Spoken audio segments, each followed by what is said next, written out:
Our panel discussion is going to be, well, it's on the topic of what can and can't be predicted in computational, quantum, and relativistic systems. And I'm going to hand over to the panelists to refine and frame that question a little more, with a little more focus, starting first with John Page. Thank you, John. Okay, thank you. It's a great opportunity to be here. I'm not quite sure why I'm on this panel because I'm not an expert in this, but I'll say some maybe some random remarks. First, starting with just to give you the background on my ontology of what I think the universe has. I think first it has an algebra of quantum operators, which particle physicists often call the theory of everything, but it's certainly not a theory of everything. And then there's a quantum state for the universe, such as Hartle and Hawking and Vilenkin and Lindy and others have proposed. But I also think that there's a third thing we need, which are the rules for getting the probabilities of observations. And of course, then this raises the issue of what observations are. I personally think that the most fundamentally observations are conscious perceptions or sentient experiences, what one's aware of at once. And I'm happy to see many people at conference think consciousness is important. I even noticed that our W thing thinks it is. It says, what you think is important. So, and then they even have some assumptions about how we can perhaps understand what we're conscious. It says, speak your mind. Well, I suppose that's the way we attempt to learn. You know, in principle, it's really hard to learn what somebody's actually conscious of, but we do tend to think that when one says something that about his consciousness, he's probably right. I mean, I see what I view as a red shirt over there, and you know, at least I believe that what I say is right. I don't know whether you believe it's right or not. Okay, I don't know. So that's sort of my ontology, but now it's a question of whether these things are computable or not, or whether there's limits to it, and I'm certainly not an expert at this. But I mean, some people that are far better experts, I think Jim Hartle and various other people have raised the question that suppose the evolution in quantum gravity is given by a path integral over all possible topologies. Then as I understand that, these topologies are not classifiable. That is, there's no algorithm for telling or not whether two topologies are the same or not. So that might be, I'm not the expert on this at all. I just vaguely remember other people talking about it, that if it's a path integral over all topologies, that conceivably could give something that's in which physics operates in a non-computable way. And I'll leave it for the experts to, you know, discuss that. Then, of course, what the quantum state is, we don't know. I mean, there are some proposals. Of course, it's hard to have a precise proposal until you really know the dynamics. But of course, again, it's conceivable that the quantum state itself is non-computable. Well, maybe, of course, if you said it was given by some particular path integral, then maybe if it is over these non-classical topologies, maybe it isn't either. And then, of course, we know virtually nothing about these, what the rules are connected to probabilities. I proposed the framework, which is not a theory, but the framework that the probability of each observation is given by the expectation value of some positive quantum operator in the quantum state. So for each observation, or in my mind, each conscious perception, there is a preferred quantum operator, and its expectation gives the probability. I have given reasons, I don't have time to explain them here, why if you have a universe large enough for two indistinguishable observers to exist in different places, that Born's rule does not work. That is, that the probabilities cannot be expectation values of projection operators, but they might be sums or integrals over projection operators. So, well, one thing, I mean, maybe this is a little irrelevant to this subject, but if anybody can give me a clear objection to my hypothesis that the probabilities of observations or the measures for all conscious perceptions are each given by expectation values of quantum operators, I'd love to hear if there was any rebuttal of that. To me, it sounds like the simplest framework for connecting them. Of course, the detailed theory of what the operators are is another question, and since we know so little about that, I have no idea whether that's computable or not, or what limits there are on knowing that and the like. So I think with that, I've pretty much exhausted my knowledge of this particular subject. Well, good morning. Good morning. From the sublime of Don Page to the ridiculous of Jeremy Butterfield. Don was saying he wasn't sure why he was on this panel, a fortiori concerning Butterfield, but I will function as a warm-up gig for Jim Weatherall, who will talk to you about prediction in the context of general relativity. So I liaising with Jim, thought I would just show you something that you've all seen before from the great Laplace and talk about it, talking therefore about, in effect, prediction indeed in classical Newtonian physics. So here is the classic quote that everybody here will have seen. Let me report what many of you will know, that although Laplace speaks in terms of knowledge, of what the demon will know, philosophers will now tend to discuss determinism not in terms of knowledge, not in epistemic terms, not in terms of prediction, but in terms of, as a physicist would say, the existence and uniqueness of solutions to the equations of motion. So the idea will be that given the present state and knowledge of the forces at issue, there is a determination by the mathematics of the future states. And philosophers have a jargon for that, which is spread beyond philosophy, not of determination, but of supervenience, that any future state supervenes on the present state. Now, there is a folklore associated with that general notion of determinism, namely that classical physics is deterministic and quantum physics is indeterministic. It's the first thing you learned at the age of 10 or 14 in school about quantum theory. Indeed, that's probably about how you first heard of Heisenberg's uncertainty principle, that it's in the indeterminism of quantum theory. Well, this is false and egregiously misleading, and the reason it's false concerning the classical physics is that the theorem that Newtonian point particles interacting by Newtonian gravity form a deterministic system, which I admit is a theorem, but it is local in time, that theorem.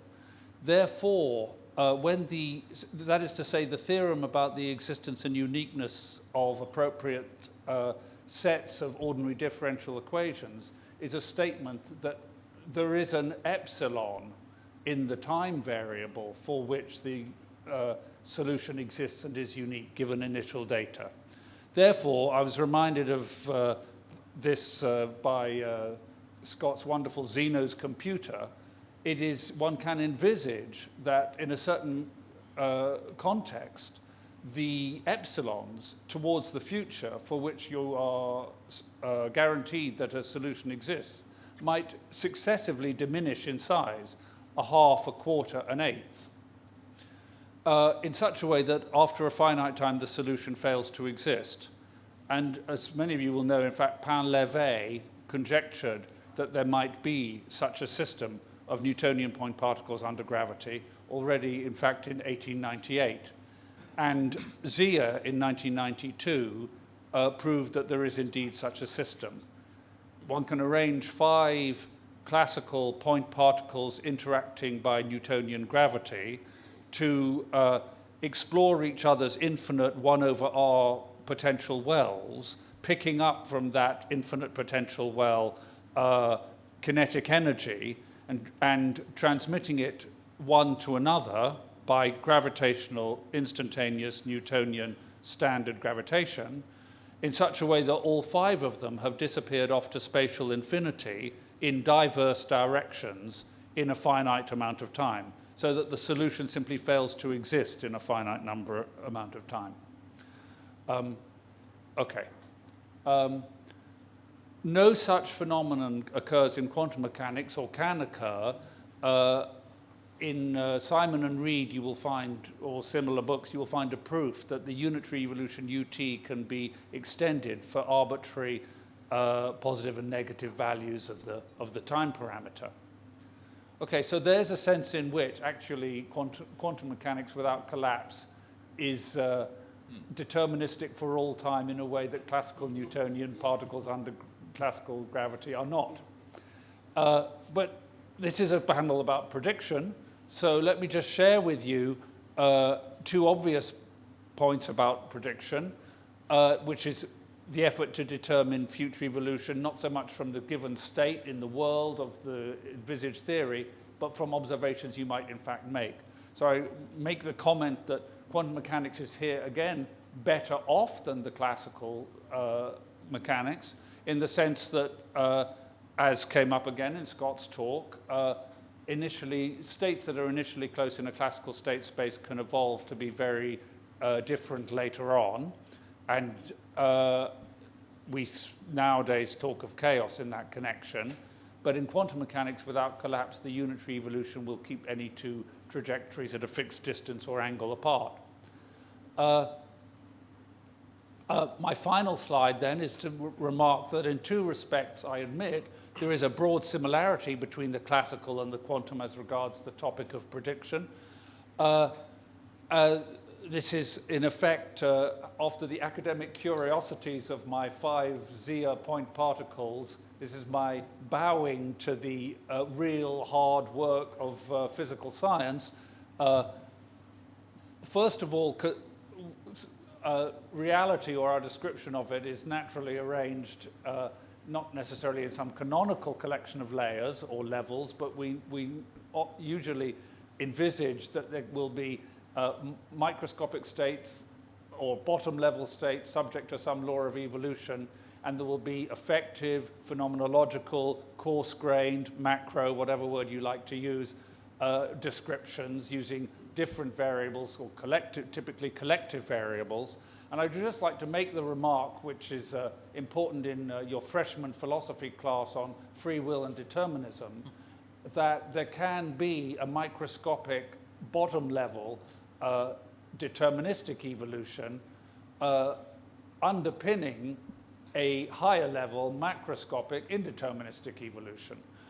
Because if one imagines in the most simple-minded way that the macroscopic or phenomenological or effective level is given by a partition of the microscopic state space, so that is to say what in stat phys you'd call a coarse graining, then of course two microscopic states that are given at an initial time as falling in a single cell can evolve over time to microscopic states that fall in different cells. In fact, that's exactly the generic situation.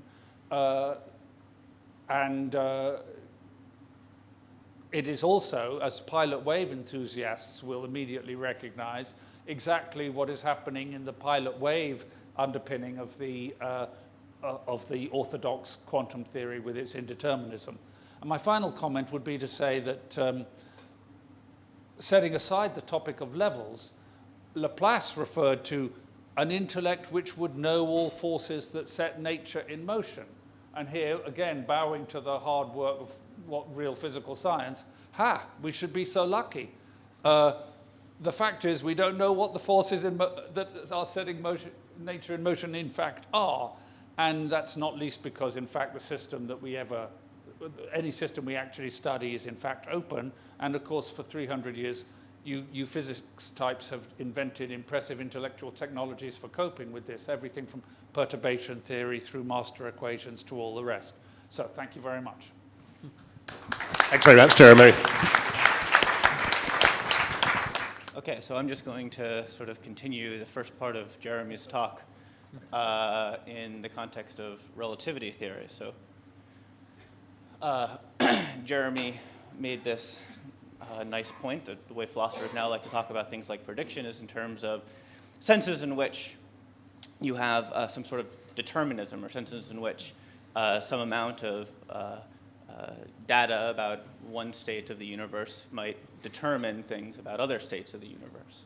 And there's a sense, so we've just seen a sense in which Newtonian gravitation is not deterministic in the way that we've often taken it to be. Of course, there are senses in which it is deterministic, and there are many caveats that are often quite natural to add, things like conservation of mass, that can force a Newtonian system to be deterministic. Even so, in relativity theory, we're somewhat better off with regard to determinism. So in particular, we have a notion of a domain of dependence. Basically, the idea is you can't have signals propagating faster than the speed of light in some bound. And so this means that there's a sense in which you can take an achronal slice. So this is a collection of, I shouldn't say slice, an achronal set, a collection of points that are not related by any time-like curve.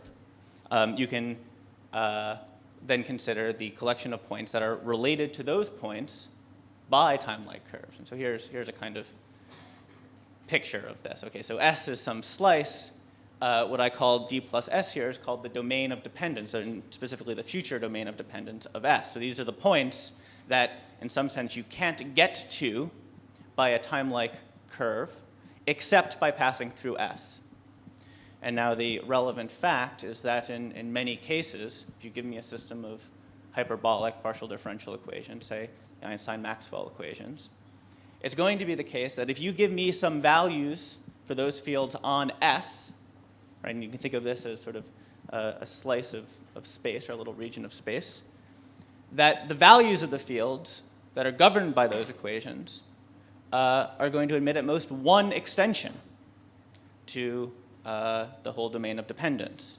And so this is a sense in which whatever you give me on S determines everything that's going to happen on D of S. And so we get a kind of determinism,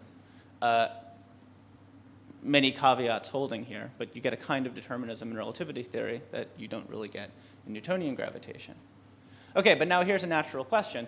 Does that kind of determinism in relativity theory give us the sense of prediction that we might have wanted? In Newtonian gravitation, you think if you did have that kind of determinism, you would be able to predict things.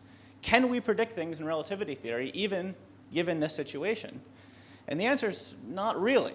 Okay, so suppose I'm someone who's trying to make a prediction. I'm an observer. I'm going to be represented by some world line here. So I'm trying to make a prediction at Q about an event that's going to happen at P.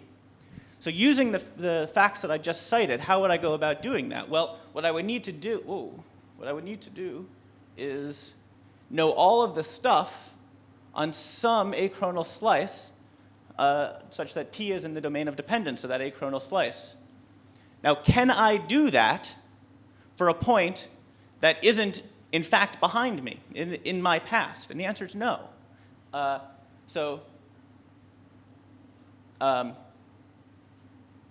Well, sort of. The answer is sort of no. Maybe at this point I should just say, look, let's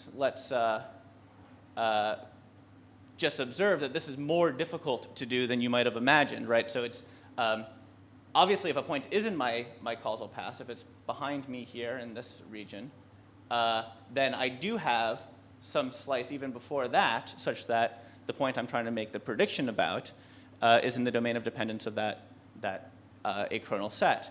But of course, I don't really care about making predictions about things in my causal past. I care about making predictions, ideally, about things in my causal future. Right? I'd like to know, for instance, if it's going to rain on me sometime in the future. I don't care if it rained yesterday with regard to prediction. I don't care if it's going to rain right now in San Juan if I can't get to San Juan in time to confirm that observation. Okay, so what I really care about are things in my future. And so, okay, so how does this work? We can define a domain of prediction, sort of like the domain of dependence for a point. And the domain of prediction for a point Q, that's where I'm making my prediction, is going to contain the points which are not in my causal past, so it's not retrodictions, and which are such that there exists some achronal surface S in the causal past of me, such that the point that I'm trying to make the prediction about is within the domain of dependence of that set. And here's an example. I mean, so you can come up with examples in which you can make predictions, but they're pretty funny looking. And in natural cases, you can't make predictions. So for instance, in Minkowski spacetime, you can't ever make predictions in this sense. Any point that's within, well, there are no points that are within your domain of prediction at any point. Okay, and now let's, so as I say, there are some fairly strange cases where you can make predictions. Let me just make a remark about what kinds of strange cases those are. So let's focus just on the cases where I can make predictions that I can go and directly verify. So I'm going to try to make a prediction about a point that's in my time-like future, so I can actually go over and look to see if my prediction is true. So these are going to be points that are not only in my domain of prediction, but are also in my temporal future. And one can prove that if you have a space-time in which you have a domain of prediction, such that your domain of prediction at any point, at a given point, is has non-empty intersection with your temporal future, then that spacetime has to admit a compact space-like slice. And so when I say slice here, I really mean something that cuts across all of spacetime. So this is going to be an achronal set without edge. And so if the universe is like a tube or something like that, I can make predictions. But just remember what that means. So recalling, for instance, the Hawking-Penrose singularity theorems, if you have a spacetime that has a compact achronal slice, and it satisfies some pretty natural conditions, the strong energy condition and the Hawking-Penrose generic condition, which of course people can argue with, but they're often considered reasonable conditions, then it follows that the spacetime either has a singularity or has closed time-like curves. And so the situation is one in which there are some strange cases in which you can make predictions in relativity theory, but they've got pretty pathological features. And so you can't ever make predictions, in a sense, in the nice-looking spacetimes. Okay. Thanks very much, James. Yeah, no, in the Newtonian case, the indeterminate case, because the particles could go off to infinity in finite time.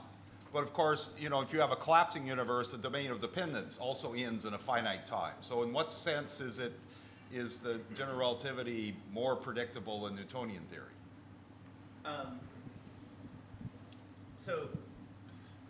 Well, I guess I don't understand. So so if you have a, just some local region, so not a full slice even of space. So I was thinking, when I was talking about domain of dependence, I was thinking about just some compact achronal set that I could use to make predictions about the domain of dependence of that set. Now, in Newtonian physics, that domain of dependence is in some sense arbitrarily small. I can get particles coming in arbitrarily quickly. Right. Here I've got, you give me S, there's always at least some space that I can't get into in order to screw up the predictions. Right, but isn't it true if the gravity... Don, maybe we should move forward and carry this on later. Okay, next up is Steve Weinstein. I'm going to talk to you just briefly about a related topic to what Jeremy and Jim talked about. It's the contrast, though, between determinism and predictability in relativistic theories. I'm not going to use general relativity. I just want to use traditional Maxwell theory. And what I want to argue is that Maxwell theory is, for different reasons, is purely deterministic, but without augmentation, we can't make predictions. So what I've drawn here is a horizontal line, which is, I hope, extremely informative. Anyway, this is supposed to represent a space-like hypersurface or an achronal hypersurface, as Jim was discussing, and we want to evolve initial data for the electromagnetic field and any charges that are interacting with the field. So, modulo a few technical caveats, we know that we can do that. We can specify data that satisfies the Gauss law constraints and evolve it forward or backward deterministically. So the theory, Maxwell theory, is deterministic in that sense. But I claim, and I don't think it's really that controversial, but that we can't make predictions with Maxwell theory simpliciter. So why not? It has to do with the fact that we're located at a particular point. It's related to Jim's point. We're located at a particular point on the hypersurface. Okay, so we're located here at the apex of that past light cone. And the picture here is one of in which we have charged sources, which may or may not be the source of radiation. If they're not the source of radiation, then we can't see them. And we can make some predictions about what radiation we'll see in the future on the basis of the behavior of the charged sources in the past. This is as simple as predicting that the sun is going to rise tomorrow. We're going to see the sun rise tomorrow. Why? Because the sun is an emitter of radiation. We have a model of how it behaves, and we have reason to think that it will continue behaving as such. So we do make predictions. So what's the problem? The problem potentially is that we can have radiation coming in from past null infinity. We can have radiation that doesn't have any sources. And when we make predictions, we usually assume, we always assume, that there is no such radiation. So what I wanted to just point out here is that we're assuming a time asymmetric kind of constraint or boundary condition on the theory, no free incoming radiation. And given that, so Maxwell theory plus that condition allows us to make and confirm, make predictions and confirm the theory. That's why we believe the theory, because we can make predictions and then see that they're the case.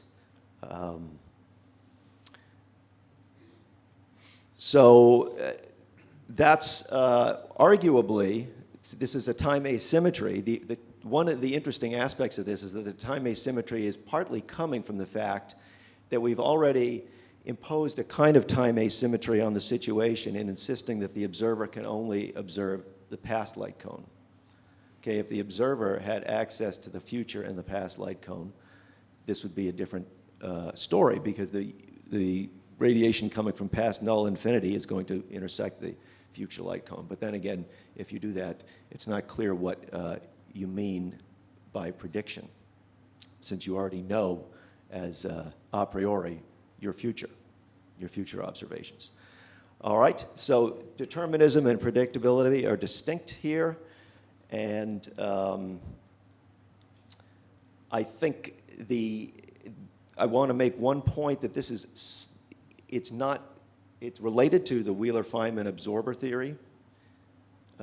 In the Wheeler-Feynman absorber theory, there's all radiation has sources, and all radiation is ultimately absorbed, hence the name.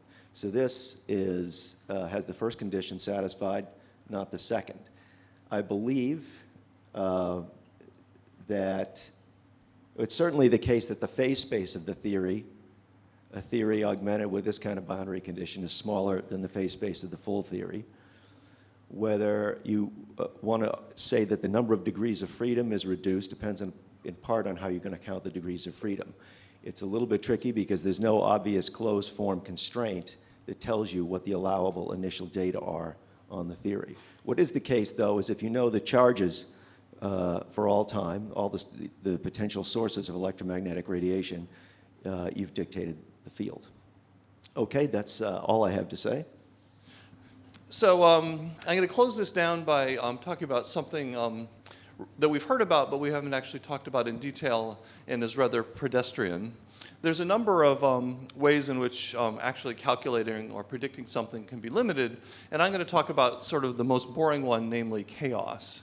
It's boring in the sense that everybody knows all about it, but I want to give you two examples, and I'm going to be so bold as to actually give you specific examples with numbers so that we can see just how bad this problem is, okay?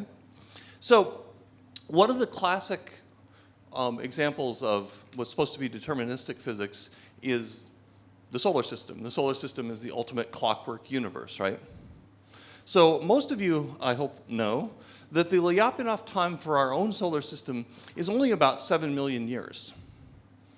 Now, to put things in further context, our solar system will stay intact before the sun turns into a red giant for about 7 billion years. So suppose you want to do the most mundane thing possible, namely predict where the planets are over the next 7 billion years, which is kind of a normal time that the solar system can stay intact. Well, what do we have to do? Well, that's 1,000 Lyapunov times. So that means that the growth factor of any uncertainty will grow by a factor of e to the 1,000, which is 10 to the 434, okay? Now, in order to actually say where a planet is, you might want to have its position specified to within an AU, which is about 10 to the 13 centimeters, which means that you have to specify the initial conditions of the planets today to 10 to the minus 421 centimeters. So that's my point. 10 to the minus 421 centimeters is hard to say, and it's even harder to measure. So that's what we're up against if we want to do predictions of solar system dynamics. And the solar system is the simplest possible dynamical system that we can imagine. So, what's that? Two bodies, a little simpler. We can Yeah. imagine two body, one body. Yeah. So anyway, now I'm going to give you one more slightly more complicated dynamical example, also that has to do with solar systems, that will illustrate the further complexity of this problem. So we've seen thousands of extrasolar planets discovered, and some of them live around binary systems. So a natural thing that we want to know is, can you make an Earth in a binary system?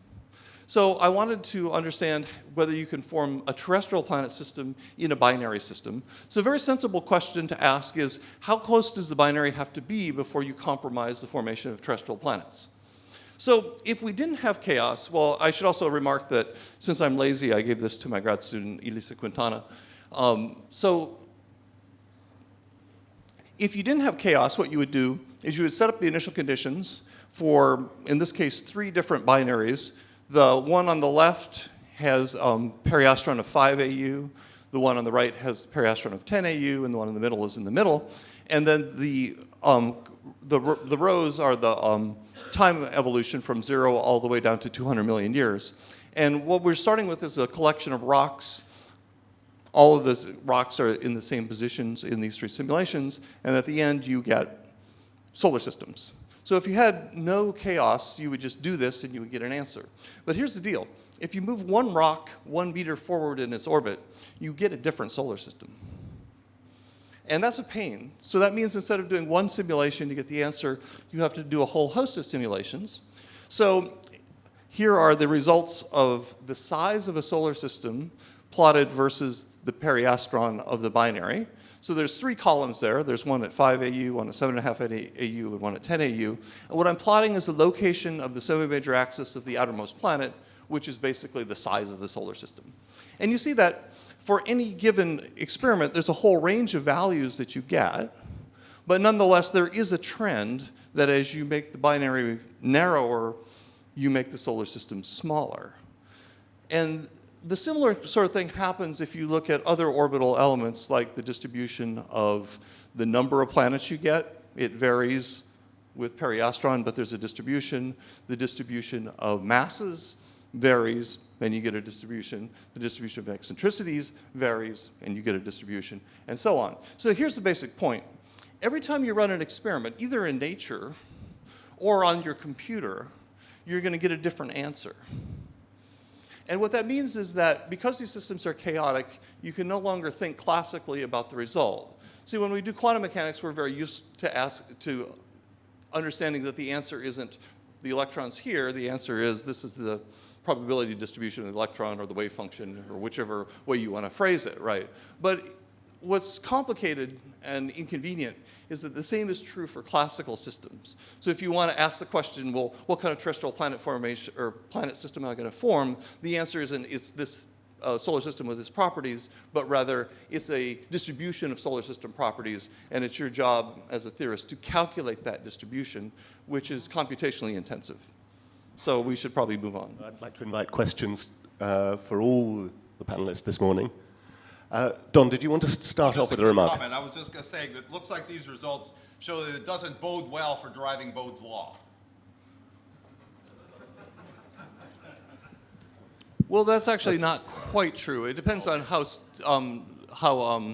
strict you consider Bode's law. If you want Bode's law to be exactly a factor of 2, then that's kind of nonsense. Yeah. But the general idea that solar systems are as packed as they can be and still be stable is actually a remarkably robust property.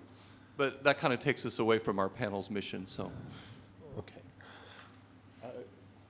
Brendan, do you have the mic? Yeah, I think Andy had a question over there, and we have one here. So this is a comment to Steve. So a lot of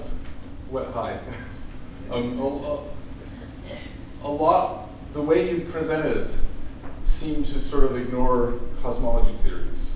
And what I would say is you say, why are we assuming this, assuming that? That's your cosmology theory. That's your you have an initial state for the cosmos, and it answers all that stuff. Now we do debate the origin. Then there's the question of how do we choose our cosmology theory, and there's related questions to yours that happen at that level. But I think I just propose that I know historically that kind of discussion was an important part of thinking about radiation and so on. But I think these days we have a standard theory of cosmology, and it answers that. Well, I don't know that it answers that if you assume what you put in. I mean, first of all, I would say that the cosmology theory, as you say, assumes a whole bunch of background theories, most importantly, general relativity. That's how we build our models. And then you have additional assumptions about what's beyond the horizon. And What's just the initial state? yes, So but yes, of course it's the initial state, but about what the initial state is. Right. And so you're assuming the boundary condition that I said. I mean, this is tied up, though, in cosmology with the use of the cosmological principle, of course, which plays a key role in constructing these models. So George Ellis is, as you know, You have something like inflation that creates some of that, and you can ask about the initial conditions for inflation, and of course, some of us here will. Yeah, this is right. Okay. But there is a theory. So I think those questions are better addressed in the cosmological context these days, rather than separate from it. Okay. Question here, and then okay. So, We'll take some more comments on that. There's a sense in which I think much of what Jeremy, Steve, and I all said is sort of almost orthogonal to. I mean, obviously we do make predictions as physicists, right? We predict things all the time, and so in any case where you say you can't make predictions, something funny has to be going on, because we do make predictions.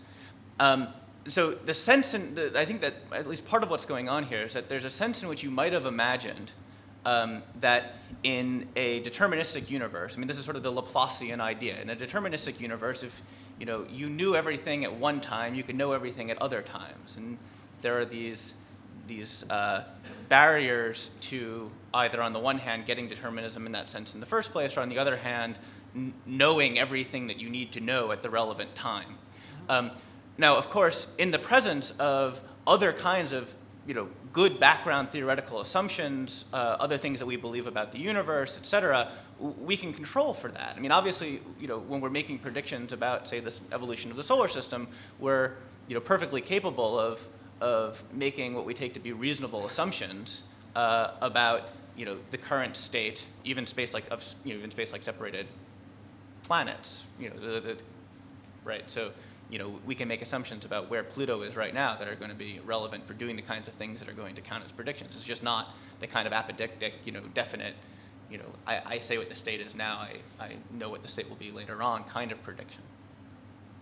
So we know that Gödel has taught us that in any system of logic that is complicated enough, there are statements whose truth value cannot be determined. And of course, Turing read this and realized that in the logic of a Turing machine, such statements would be, for example, those of a computer trying to figure out whether a particular program will halt. And therefore, these indeterminate statements are exactly these hard statements, such as the halting problem. Now, Gödel also showed that you can extend any such logical system such that these statements whose truth value cannot be determined are in fact obvious. Okay, so which are patently either true or false, which would lead us to believe that there ought to be an extension to any computational system of rules in which the halting problem would in fact be obvious, right? And then the question is, do we have any idea what that extension could possibly be? And in conjunction, we can even imagine that if we have such an extension, that on that level, and by the way, if you have such an extension, that doesn't mean that there isn't any indeterminacy anymore. It's just that there are new statements that in that extended system are in fact unprovable. But it could very well be that in that extended system, simple things, such as, for example, the underlying logical gates, in fact, would not be obvious anymore. But yet, we still don't know, in fact, how to extend the Turing logic in such a way that these unsolvable problems would in fact be trivial. Any idea? You want me to comment? All right.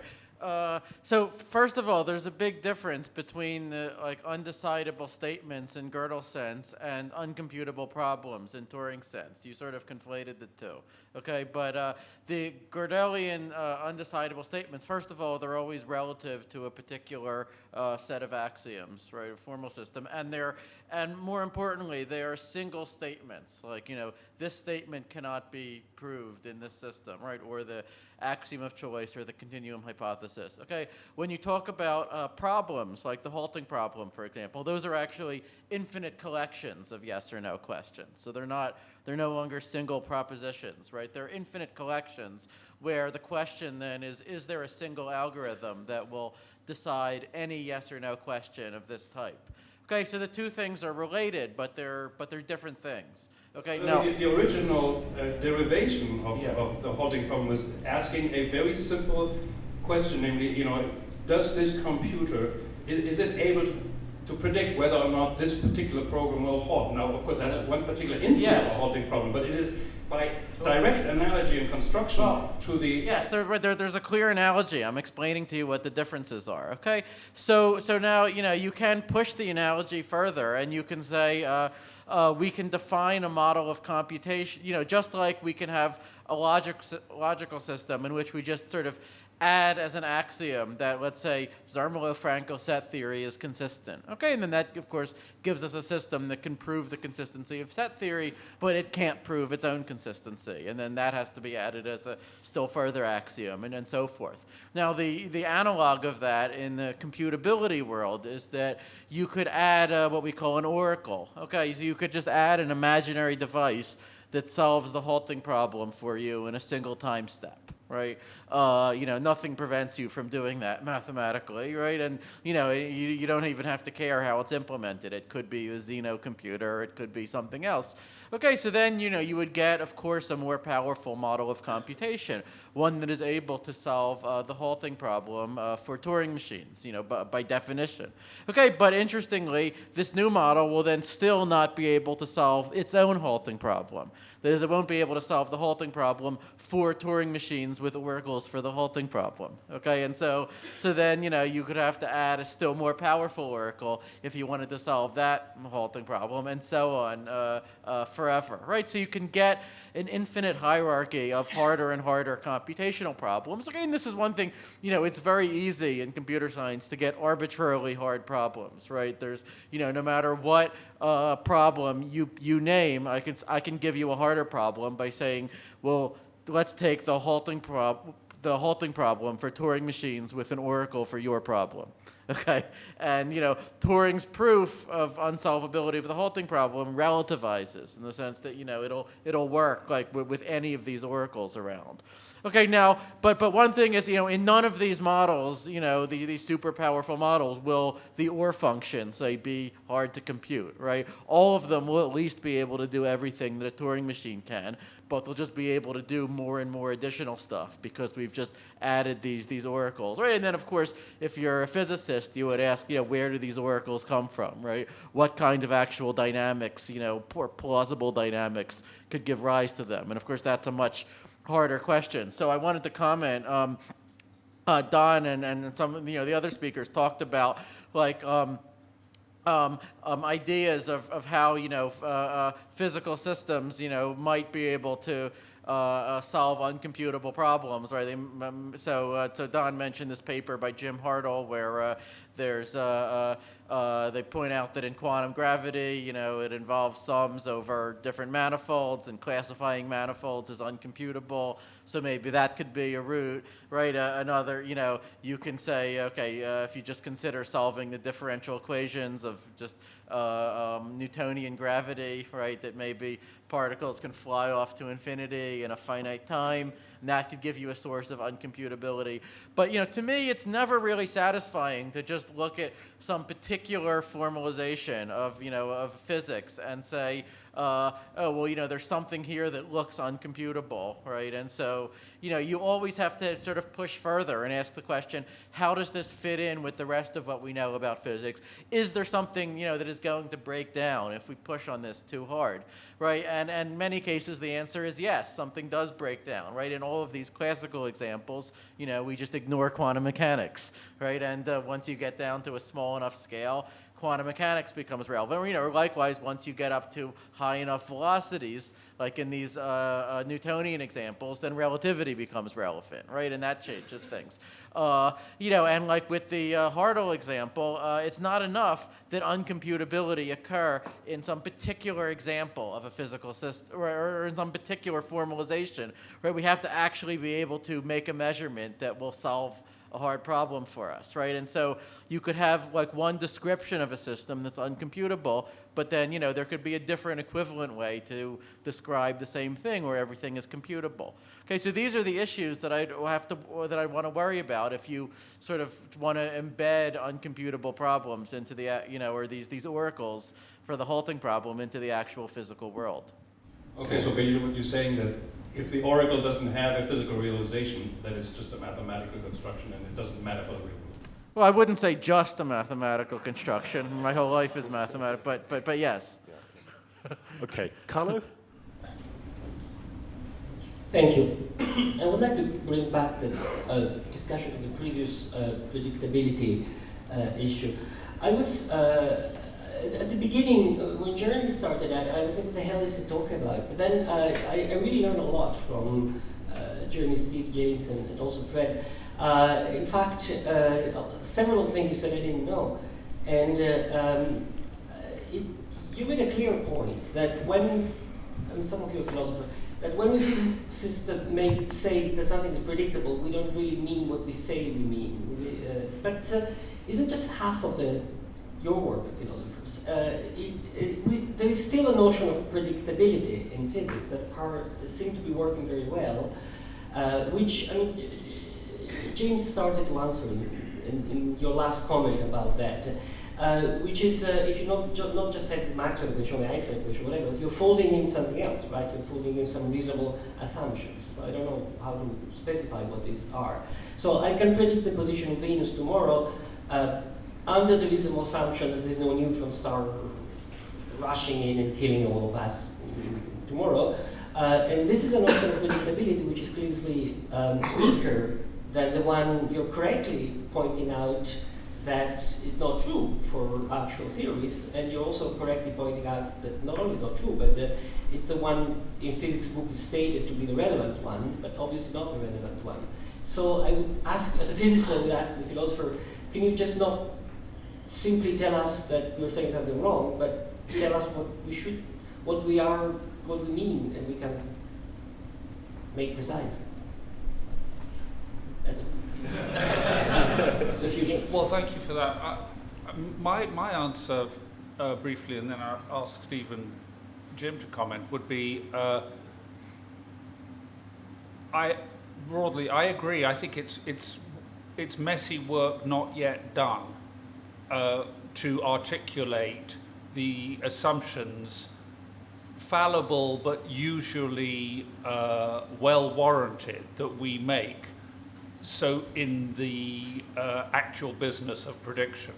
So as I think I used the phrase off the top of my head, academic curiosity of Zia's non-collision singularity in Newtonian mechanics.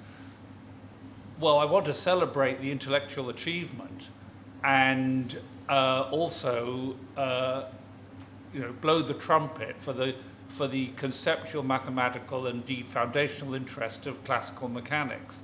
So in that sense, I'm not apologetic about mentioning it, but it certainly isn't germane to even the celestial mechanics jet propulsion lab guys' daily practice of predicting. And so, I mean, my sense of the landscape is that is an open field for philosophers to go ahead and try to characterize in rather general terms what are these assumptions that we in practice make, but they're going to be things like, in the jargon in the joke jargon, no space invaders, right? Nothing to come in from spatial infinity at arbitrarily high velocity so that it has not registered on the time slice across the universe prior to the episode in which I'm trying to make the prediction, and so on. Yeah. Would this be a chapter of we're doing science of certainty by reliability, high reliability? Is that what we learn from definitions? Well, yeah, I suppose it is a matter of reliability. It's really a matter about also articulating the sort of non-pathological boundary conditions or standing conditions that you add to, of course, a rather idealized presumed knowledge of what are the forces. So there's issues of robustness about our ignorance of the exact forces and issues of robustness about the boundary conditions. And we indulged ourselves, perhaps with the excuse that we only had up to 5 minutes, by reporting the clean negative theorems of the typical philosopher with his concentration on the academic curiosities. But we thought we'd leave the audience to do the dirty work of predicting the future. Well, I want to add that I think Andy picked up on this in his comment, that I think the point I was making about relativistic theories has a lot of physical implications. As I said, you could look at the theory that we're working with on a day-to-day basis as Maxwell theory coupled with, I believe it'd be called the Sommerfeld radiation condition. So it's a joint theory.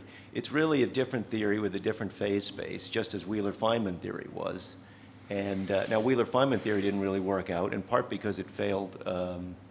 It didn't fit with cosmological models, and the quantization problem was not, I don't think it was ever solved. It was partly constructed to get rid of the problem of the infinite self-energy, as you know, of the particles.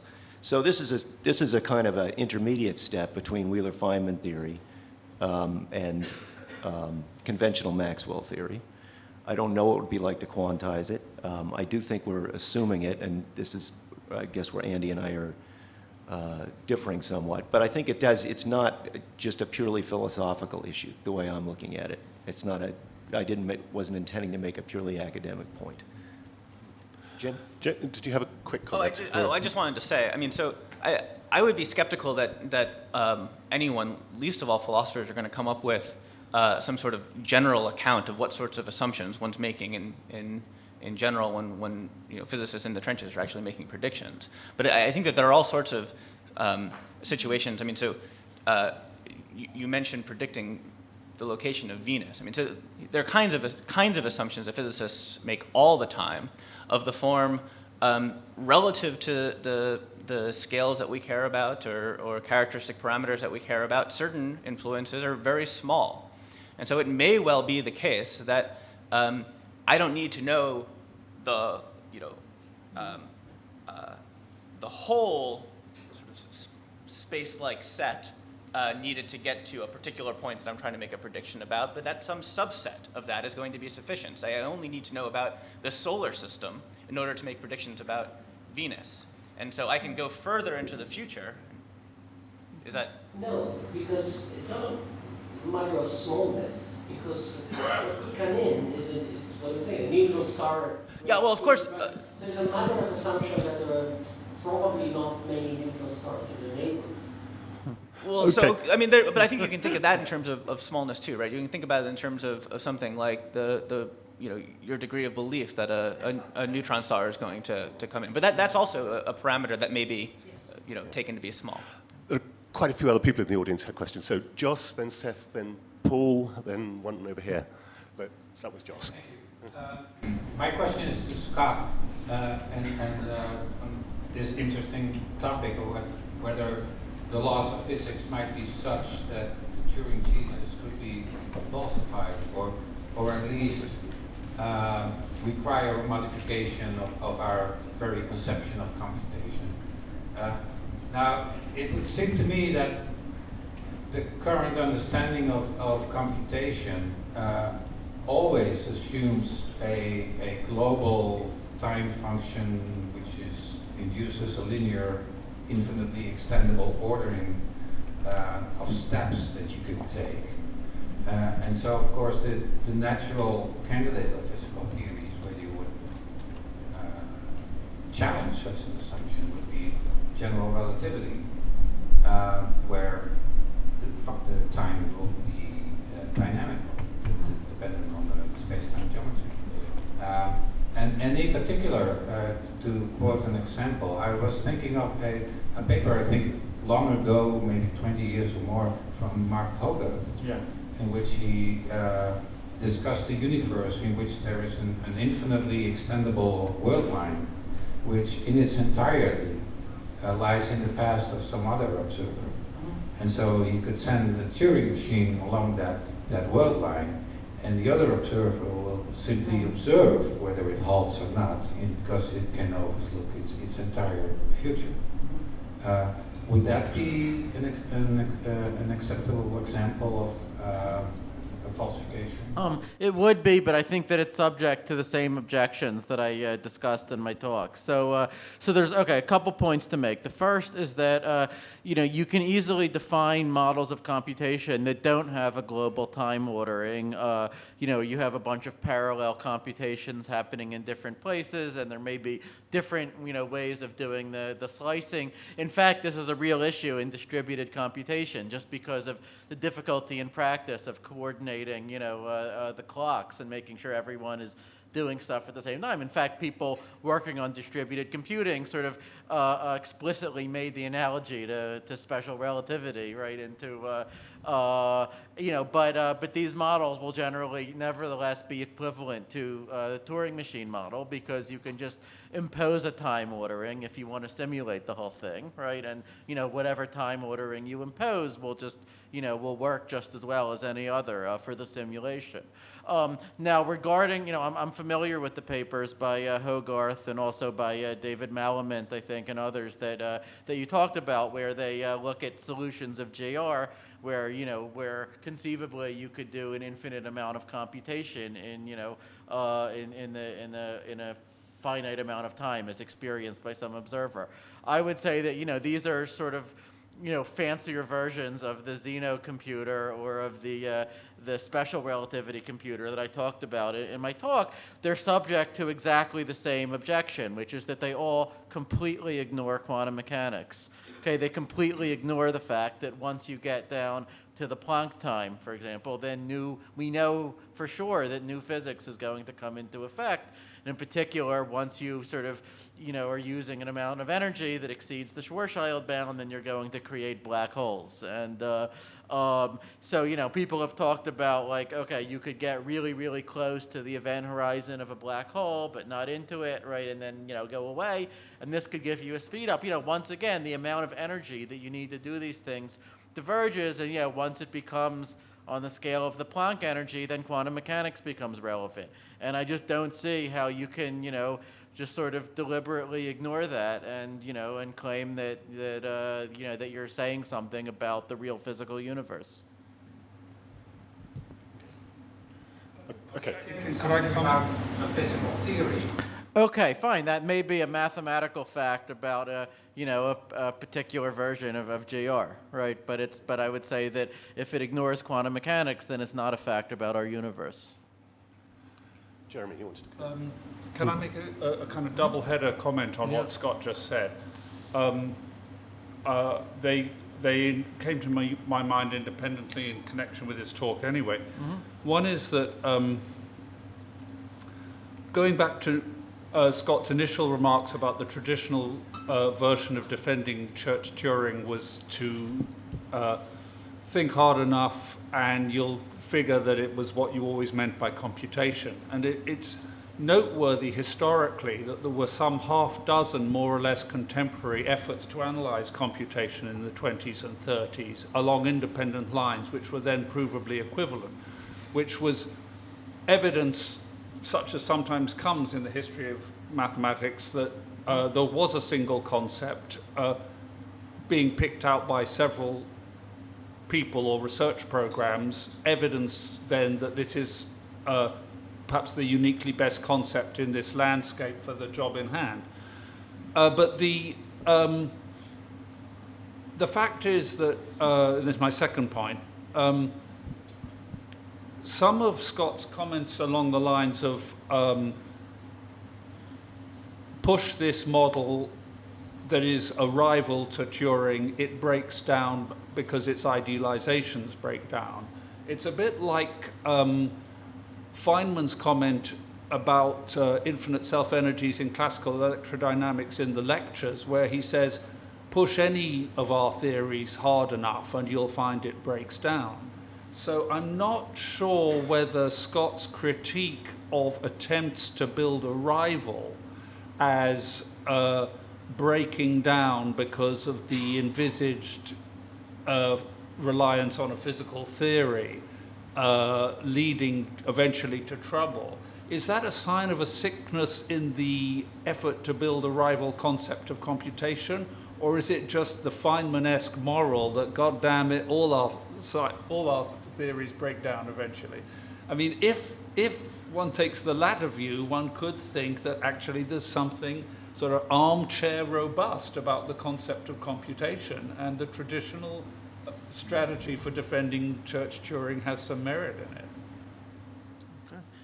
I mean, I think of these examples as sort of analogous to the examples that people put forward for, and continue to put forward for counterexamples to the second law of thermodynamics, right?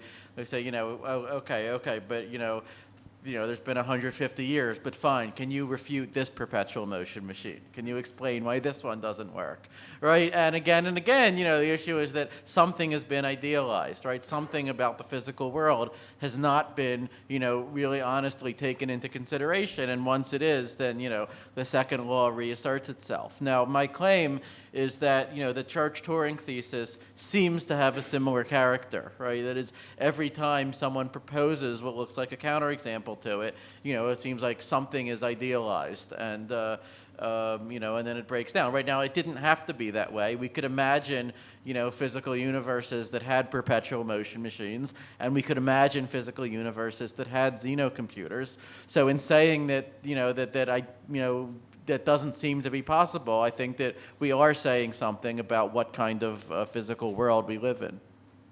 Seth, did you want to come in? So I have a comment on and a question about James and Jeremy's rather beautiful presentation, which I learned things that I didn't know before. So the comment is, if you try to make Laplace's daemon into a physical thing, so it could, for example, be a quantum computer that's trying to simulate a quantum universe, then and by the way, I don't mean to be genderist by referring to Laplace's daemon as he. I refer to all demons as he.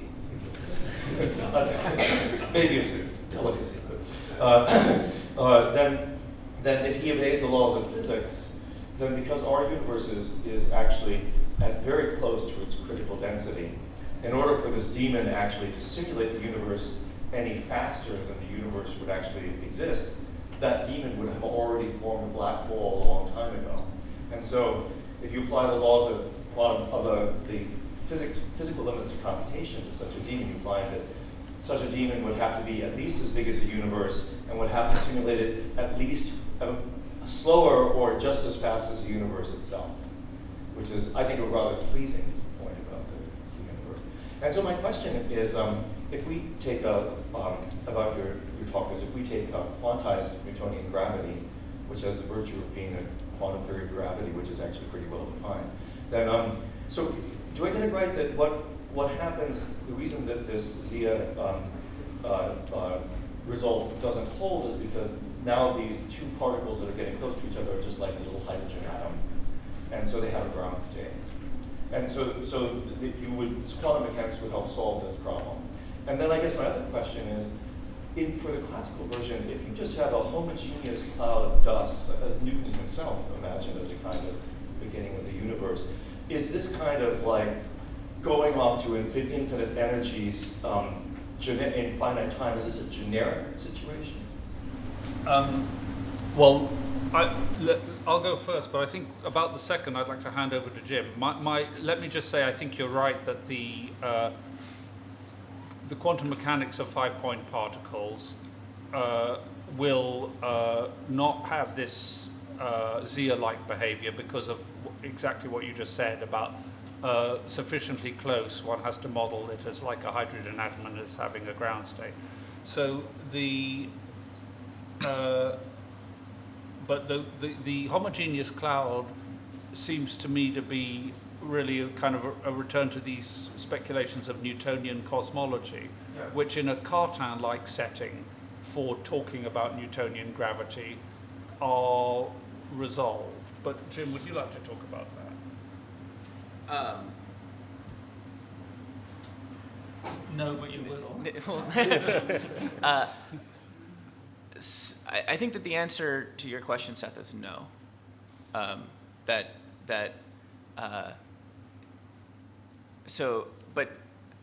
I guess I'm having a little bit of difficulty wrapping my head around just what the question is supposed to be. I mean, so if you imagine a Newtonian cosmological model, right? So you have some homogeneous isotropic matter distribution. You might think of that as sort of setting the kind of boundary condition that's going to rule out of hand particles coming in from infinity or going out to infinity. But you can still get another kind of singularity where they spiral into each other, giving up an infinite amount of energy. You do get singularities, yeah. Actually, you can prove versions of the singularity, some versions of the singularity theorems in classical space-time. So you can show that in fact you'll have either an initial or a final singularity, but that's a bit different from. I mean, there's a kind of predictability there, right? Because you can predict you're going to get infinite density, and you're not going to be able to go beyond that. But he's talking about almost homogeneity, and you're talking about exact homogeneity. Yeah, that's almost homogeneity, which Newton will do is unstable. Yeah. So I think that all I can say about that is actually the situation is quite subtle. There are certain situations where you can show that any inhomogeneity gets you away from singularities, actually, and there are certain situations in which you can show that no, actually, you still get singularities.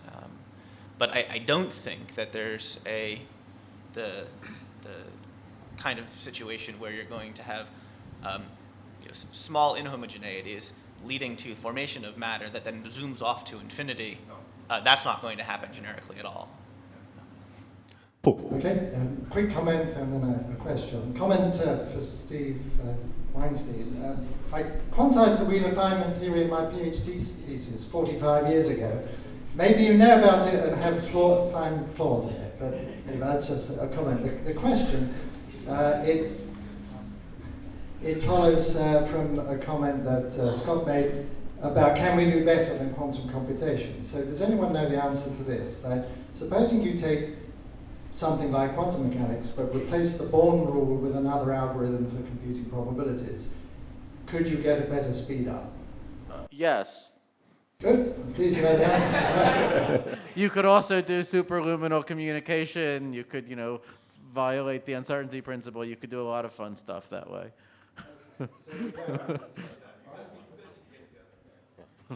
We had a question on the left at the back there.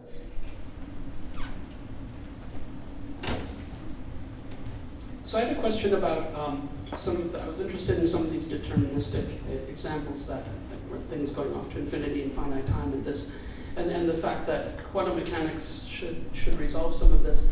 And it made me wonder how much, some people are beginning to think of the laws of physics as more of laws of inference rather than deterministic rules that the universe follows. And this brings to mind a question where, what is the difference between making inferences about something and computability? Is it simply that it must be computable to be able to make inferences, or is there some more interesting connections there? Scott, I'm sure you know the answer to this. Okay, I'm just still trying to parse the question. I've read these debates about are the laws of physics are they rules or are they just guidelines, right? Are they guidelines that happen to be always obeyed all the time without exception? I don't really see the distinction. Maybe I'm not a a good enough philosopher to say, but if they're, if you can make an inference, that if the system is in this state at time t+1, then it will be in this state at time t+1, and your inference is always true in every case that anyone ever looks at, then I would say that that's good enough for me, right? And whether it's a necessary truth or merely a contingent truth that happens to always be true, I'll let other people worry about that distinction. Well, I think it's more subtle than that. I mean, quantum mechanics doesn't say that when you solve a problem in quantum mechanics, it doesn't say it's going to be in a system, or it's going to be in a state 1. It says it could be in state 1 or state 2. That's where the difference lies. Yeah. Well, the evolution of the wave function is deterministic. I mean, only once we introduce measurement do we have to convert it to a probability distribution. But then quantum mechanics gives us the rules to do so. Okay, yes, so.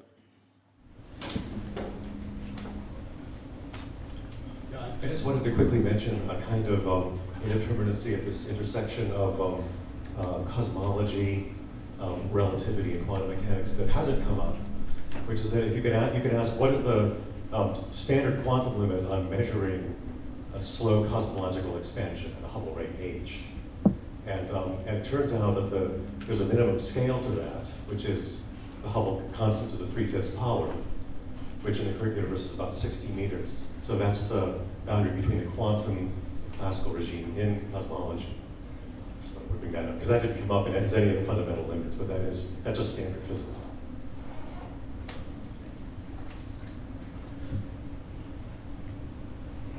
Well, since the discussions on predictability in the most general sense, I'm wondering, do we have any questions from neuroscientists or people who work on consciousness and predictability in that context? Okay, happy to take any further questions from the panel on any topic.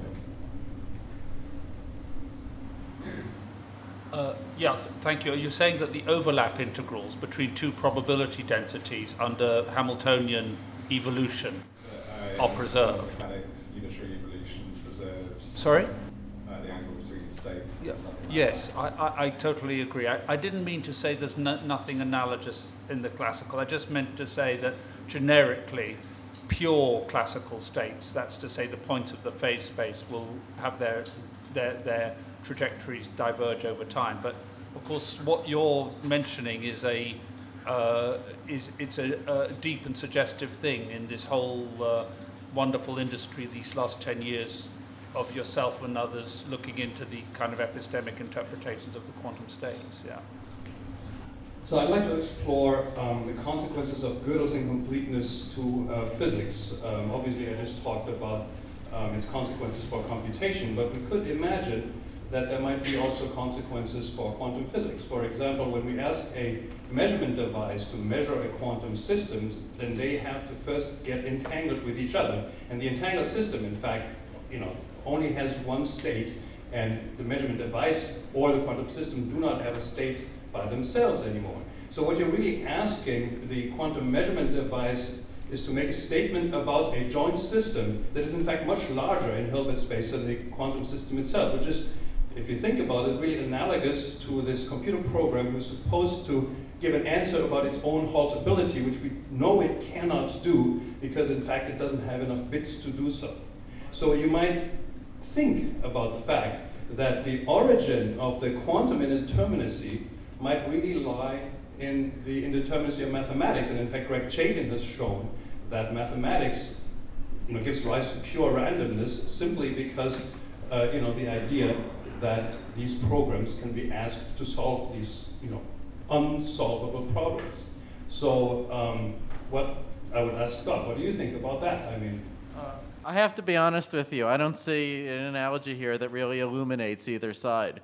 First of all, we can, have quantum systems where we can, in fact, calculate, the probabilities of all the measurement results. So we have no uncomputability there. We only have, ignorance that arises from the fact that these are probability distributions. It depends on the entanglement. I'm talking, for example, of, let's say, 2 qubits fully entangled with each other. You ask one qubit to make a statement about the joint state, and it cannot answer it. I don't understand what that means, to ask a qubit to make a statement. I just don't know what you're talking about. Let's talk about the state. The state of itself. Let's say if you're taking a single qubit and entangle it fully, 1/2 to the other one, and ask about the state of this qubit, the answer is, because you have to trace over the other one, 1/2. Okay, but the joint state, of course, has a completely determined state. Just as in Gödel completeness, of course, the extended system has a perfectly, understandable state. So, for example, if you're asking, to calculate, the bits of omega, Chaitin's omega, you get random numbers for each of them. All right, well then here's an immediate disanalogy between the two situations. It's true, if we take a mixed state, we can completely purify it by just going to a somewhat larger Hilbert space, right? But it is not similarly the case that if you take a formal system, then just by adding one more axiom, you complete it to a complete system. Instead, you're going to continue to get incompleteness no matter how many further axioms you add. So, this is why, it's good to see analogies between things, but, realize that, they only hold until they don't hold. Well, imagine the following situation. You have 2 Turing machines.